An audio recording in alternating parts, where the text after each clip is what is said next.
What's up, guys? Welcome to the channel. I just wanted to say real quick, if you enjoy the video, if you could give me a thumbs up, I would really appreciate it. And feel free to make any comments you have about opinions or questions. Hope you guys enjoy.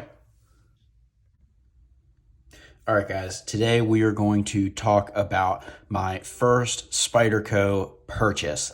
This is the first and only Spyderco pocket knife I have at the moment, regrettably. I'll just be entirely honest. The reason this is my first one is because in shopping for knives, there was just always one that visually looked more appealing to me, mainly because I just never liked how wide it looked on the outside. Like sitting in your pocket, this is much wider than pretty much all of my other pocket knives. And it's not even my biggest pocket knife. It's just the widest as far as when it's closed like this, just because that's their design. So that's probably the reason. Just visually, I was like, and never really tried one, especially because they're not usually the cheapest knife. But obviously, we all know, you could hear from many sources without ever even having one. They do have really good ergonomics. Spyderco is not usually a cheap brand. So their materials are pretty high end. They make really strong knives, and yeah, that's Spyderco for you. I view them as competition with Benchmade, and kind of that realm, not really competition with, Kershaw, for example, or CRKT. They have much more budget friendly knives. They have a lot more models that are not high end. So yeah, especially for really opening up the wallet, I just never really went with one over something else. So with that being said, I actually did go Spyderco, one of Spyderco's budget options. They don't have many, but this is the Spyderco Tenacious. So it's 8CR13 steel. That's a pretty budget. That's a little soft, but it's okay. The blade did come very sharp. So I don't really have any complaints. For this one, runs right at about $60. So for $60, I'm not upset with that material. I know you can get D2 for like $50 in other knives, but I knew I was paying for Spyderco, so it's okay.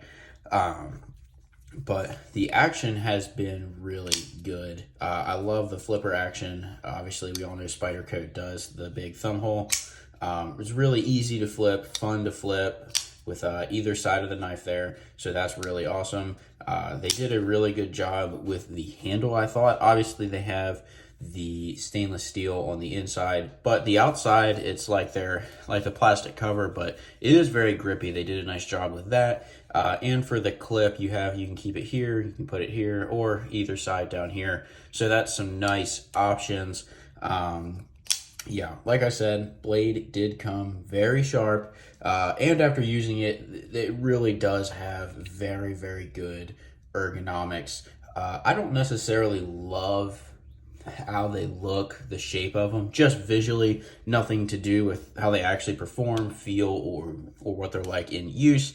All those things are excellent, so I can't complain. It certainly wouldn't make me not buy it. I just like the knives that it's just a straight back, but I know that's not the best ergonomics. That's just a visual look. Like if I was shopping for one to sit in my room just because I collect knives, I wouldn't have picked this one.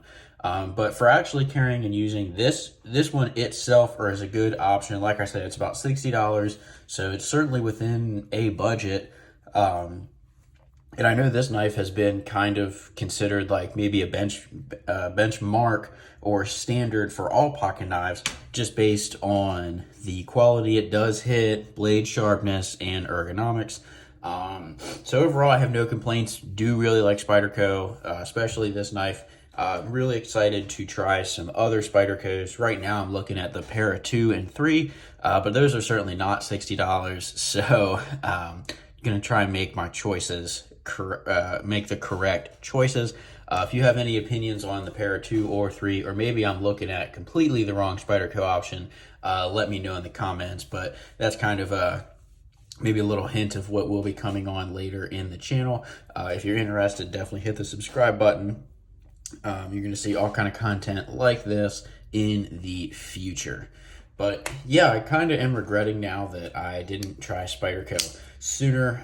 There's probably a couple more budget knives that I wish, let's say 2 budget knives, I wish I would have just got one Spyderco maybe. But everyone makes mistakes, learns from them. Well, I guess I really shouldn't say mistakes. We're talking about buying pocket knives. I mean, how many mistakes should you really make buying a pocket knife? Anyways, yeah, overall, one thing I've really had fun with, as you can see, I've already flipped it open like 10 times in this video. I really like the flipper action, just because it's on both sides. The thumb hole, I think Spyderco, as far as like a thumb hole for flipping it open, not spring assist or anything, I think Spyderco probably does it best. Like I said, for thumb hole, I'm not talking flipper action overall. I'll just admit, I haven't touched quite enough knives out there to say that. But as far as the thumb hole, there's multiple brands that don't even do the thumb hole. That's really a Spyderco thing. So yeah, I've really enjoyed it. Definitely gonna get more. Wish it was not my first one, but it is. So like I said, with that being said, let me know in the comments other Spydercos I should try, or if I really like this, I should try, you know, this one, etc. But yeah.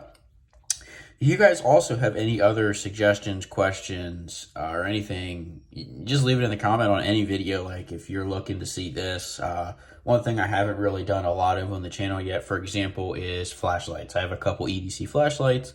They make it into the EDC videos, but not just like a ton of videos. Like I haven't done a flashlight only video.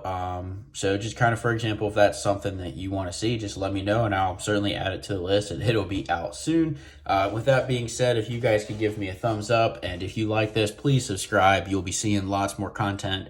I've been trying to create and post kind of a minimum of 4 times a week. So if you like nice, we'll say 10-minute and under videos on a usual, maybe seeing some new gear, reviewing something, you'll definitely want to see it. So with that being said, I'll see you guys next time.